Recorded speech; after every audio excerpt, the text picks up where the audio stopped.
न हम अपनी 1 इंच जमीन कब्जा होने देंगे, तो दुनिया के किसी देश की 1 इंच जमीन पर हम कब्जा करेंगे। बहनों भाइयों, यही हमारा चरित्र है।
बोलिए भारत माता की, भारत माता की। भारत सरकार के स्वास्थ्य राज्य मंत्री श्रीमान अश्विनी जी चौबे और यहाँ आप सबके विकासशील इंसान पार्टी के प्रत्याशी श्री वरुण कुमार जी झा, श्री निखिल कुमार जी चौधरी पूर्व केंद्रीय राज्य मंत्री, श्री मनोज जी राय निवर्तमान जिलाध्यक्ष, श्री अरुण सिंह विधानसभा प्रभारी और श्री मुन्ना राजभर और इस सभा में मौजूद मेरे सभी सम्मानित बहनों एवं भाइयों, देर से आया हूं लेकिन पूरी तरह से दुरुस्त आया। भारत का कोई व्यक्ति उंगली उठाकर नहीं कह सकता है कि हमारे नीतीश कुमार के दामन पर कोई भ्रष्टाचार की दाग लगी हुई हो, यह कोई नहीं कर सकता। आपको ऐसा ही मुख्यमंत्री चाहिए कि चारा खाने वाला मुख्यमंत्री चाहिए? इसीलिए मैं उनके लिए वोट मांगने आया हूं। मोदी जी ने कहा, राजनाथ जी, हम लोग सारे देश का विकास करना चाहते हैं, तो जब तक हिंदुस्तान के सारे राज्यों का विकास नहीं होगा तब तक देश का विकास नहीं हो सकता। इसलिए बिना किसी भेदभाव, कोई झोपड़ी से आया है चुनाव लड़ा। बहनों भाइयों, हम सबको पक्का मकान मुहैया कराना चाहते हैं, झोपड़ी की अब जगह कहां रह गई? अब ये लोग 18वीं शताब्दी में जी रहे हैं। अंगीठी जलाती, छोटा सा कमरा रहता था, बच्चे भी उसी में सोते थे, पति पत्नी परिवार सब उसी में सोता था। एक किनारे अपना बैठकर लकड़ी जलाती, अंगीठी जलाकर खाना बनाती थी। और मैं पैदा हुआ हूं, किसान का बेटा हूं, और देखिए आज भी मैं धोती पहनता हूं। आप लोग पैंट में आ गए होंगे, लेकिन मैं अभी धोती पहनता हूं। माने हम ही लोग ऐसे हैं एनडीए वाले, जो कहते हैं वो करते हैं। हमारी कथनी और करनी में अंतर नहीं हो सकता। हम लोगों ने कहा था हम आएंगे, जम्मू कश्मीर में जो धारा 370 लगी है, जिसके तहत अन्य राज्यों की अपेक्षा जम्मू कश्मीर को विशेष दर्जा प्राप्त है, हम उसको समाप्त करेंगे।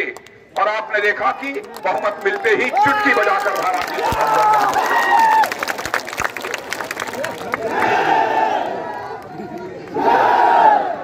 अपने भाई की तरह मुसलमान भाइयों को अपने साथ रखेंगे यहाँ के हिंदू।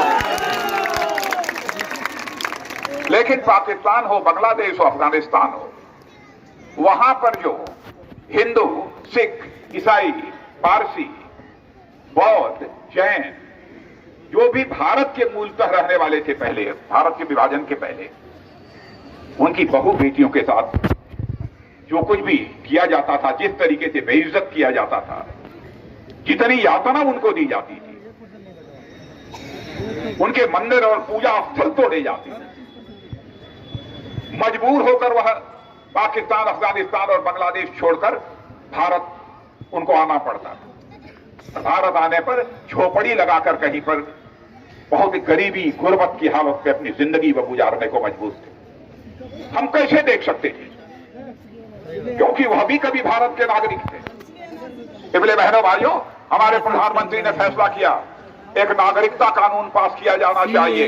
और हम लोगों ने भारत की संसद में यह नागरिकता कानून पास करके यह व्यवस्था कर दी कि जो भी अफगानिस्तान, पाकिस्तान, बांग्लादेश से जो हमारे हिंदू, सिख, ईसाई, पारसी, बौद्ध, जैन आएंगे, हम उन्हें भारत की नागरिकता देंगे, उन्हें हर प्रकार की सुविधा मुहैया कराएंगे। इस बारे को भी हमने पूरा किया। अब आपने इस समय देख रहे हैं भारत और चाइना के बीच चल रहा है तनाव, मालूम है कि नहीं? मालूम है, पीछे के लोगों को मालूम है। हाँ जी।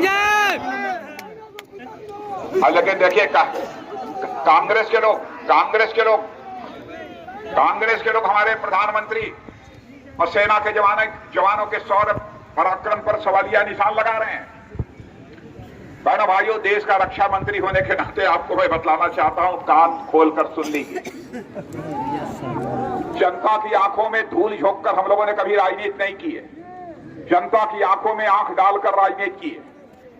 और मैं आज बतला कर जाना चाहता हूं कि बहनों भाइयों, इस बार हमारे भारत के सेना के जवानों ने जो शौर्य और पराक्रम दिखाया है, सचमुच हर भारतवासी का मस्तक गर्व के साथ ऊंचा हो जाता है। बिहार रेजिमेंट के 20 जवानों ने अपना बलिदान दिया है, जहां मैं उनकी स्मृति को नमन करता हूं। बहनों भाइयों, वहीं पर जिन माताओं ने अपनी कोख से ऐसे बहादुर जवानों को पैदा किया है, उन माताओं के सामने भी शीश झुकाकर मैं उन्हें प्रणाम करता हूं, जिन्होंने ऐसे बहादुर जवान पैदा किए। भारत की ताकत सारी दुनिया में बढ़ रही है। भारत की ताकत सभी अब स्वीकार करने लगे हैं। दुनिया के ताकतवर देश आकर भारत के साथ जुड़ रहे हैं, भारत से दोस्ती कर रहे हैं। यह भारत की ताकत बड़ी है। चाहे अमेरिका हो, फ्रांस हो, ऑस्ट्रेलिया हो, जापान हो, इंग्लैंड हो, सारे लोग भारत के साथ जुड़ रहे हैं। लेकिन हम यह जो दोस्ती कर रहे हैं लोगों के साथ, बहनों भाइयों, दुनिया के किसी देश पर कब्जा करने के लिए हम दोस्ती नहीं कर रहे हैं, बल्कि विश्व में शांति की स्थापना करने के लिए हम इस प्रकार से दोस्ती कर रहे हैं। लेकिन दुनिया की कोई ताकत यह समझे कि हम भारत की जमीन पर कब्जा कर लें, ये नहीं होगा। तो सुन लेना, न हम अपनी 1 इंच जमीन कब्जा होने देंगे, तो दुनिया के किसी देश की 1 इंच जमीन पर हम कब्जा करेंगे। बहनों भाइयों, एक हमारा पड़ोसी देश पाकिस्तान है। आतंकवादी घटनाएं कश्मीर के अंदर बहुत कम हो गई हैं। बहनों भाइयों, आतंकवाद का सफाया भी आगामी साल 2 साल के अंदर ही कश्मीर की धरती से समाप्त होकर रहेगा। कोई आतंकवादी यहां हरकत करने की जरूरत नहीं कर पाएगा। और आपने देखा पाकिस्तान के अंदर कैसी दहशत है। जब सर्जिकल स्ट्राइक हुई थी, अभिनंदन का नाम सुना है कि नहीं? पूछ वाला अभिनंदन, जब सर्जिकल स्ट्राइक किया था अभिनंदन ने, अब भाई ठीक है, हवाई जहाज के कारण कुछ हो गया पाकिस्तान में, पैराशूट से उन्हें उतरना पड़ा, पाकिस्तान ने गिरफ्तार कर लिया। जब हमारे अभिनंदन को, बहादुर अभिनंदन को जब गिरफ्तार कर लिया पाकिस्तान में, तो वहां की सरकार ने मीटिंग बुलाई। उसमें विदेश मंत्री मौजूद थे, उसमें वहां के सेना अध्यक्ष मिस्टर बाजवा भी मौजूद थे। और यह बात मैं नहीं कह रहा हूं, 4-5 दिन पहले आपने टेलीविजन के पर्दे पर सुना होगा, वहां के एक पूर्व स्पीकर, माने वहां की असेंबली, पार्लियामेंट के जो अध्यक्ष हैं, स्पीकर हैं, वह कह रहे थे कि जब बैठक बुलाई थी तो उस समय मैं भी मौजूद था। हालत इतनी खराब थी वहां के आर्मी चीफ बाजवा की, और वहां के विदेश मंत्री की हालत इतनी खराब थी कि वहां के आर्मी चीफ का पैर कांप रहा था और उनके माथे पर पसीना आ रहा है। और यह बैठक जो बुलाई गई थी, यह तय करने के लिए बुलाई गई थी कि भाई अभिनंदन पकड़े गए हैं, अब इनको क्या करना, क्या सजा देना। वहां के जानते हैं इमरान सरकार के विदेश मंत्री ने क्या कहा? उन्होंने कहा कि देखो भाई, अभी हमको खबर मिली है कि भारत पाकिस्तान पर मिसाइल छोड़ने वाला है, इसलिए जल्दी से अभिनंदन को छोड़ दो भारत। और जब मैं गृह मंत्री था तो एक आदेश मैंने दे दिया था, मैंने कहा पहली गोली मत चलाना, हम भारत के लोग हैं। लेकिन एक गोली भी उधर से चल जाए तो फिर हमारी गोलियां गिनी नहीं जानी चाहिए। बहनों भाइयों, में इसी कश्मीर में बस से आ रहे थे, श्रीनगर जा रहे थे, बीच में ही पाकिस्तान के आतंकवादियों ने 40 लोगों की जानें ले ली। धोखे बयान नहीं कर सकता। और आज उस समय राहुल गांधी ने हमारे प्रधानमंत्री की नीयत पर सवालिया निशान खड़ा किया और यह चर्चा कराने की कोशिश की। भारत में चुनाव लोकसभा का होने वाला है, जनता की सहानुभूति हासिल करने के लिए कहीं ना कहीं इसमें कोई कॉन्स्पिरेसी हुई है, यह कहा जा रहा।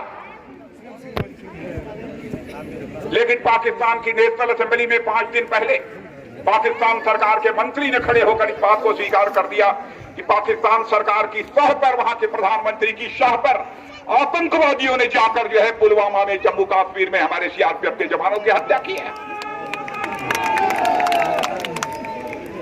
मैं राहुल गांधी से पूछना चाहता हूं, आज आपकी जुबान पर ताला क्यों लगा हुआ है? क्यों नहीं आप इसका जवाब देते? तब नैया पार करिए, नैया पार हो जाएगी। बस धक्के मारने के लिए खड़े हैं। तो आज मैं यही कहने आया हूं, हम सब मिलकर चुनाव लड़ने हैं। तो नाव पर बैठ जाइए, नाव पर बैठ जाइए, जहां जरूरत हो वहां तीर चलाइए और लालटेन बुझाइए, कमल का फूल खिलाइए और बिहार में एनडीए की सरकार लाइए। यही अपील करने के लिए। तो अब चले अब हो गया। राजनाथ सिंह जिंदाबाद, राजनाथ सिंह जिंदाबाद, एक बार सभी लोग, असली चौबे जिंदाबाद। एक बार सभी लोग दोनों हाथ खुला हाथ ऊपर करके जा अपनी शुभकामनाएं, आशीर्वाद दे दीजिए हमारे वरुण झा जी को।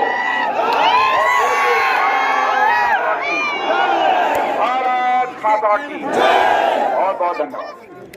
राजनाथ सिंह जिंदाबाद, असली चौबे जिंदाबाद, जनता दल यूनाइटेड जिंदाबाद, राजनाथ सिंह जिंदाबाद, असली चौबे जिंदाबाद, छाप जिंदाबाद।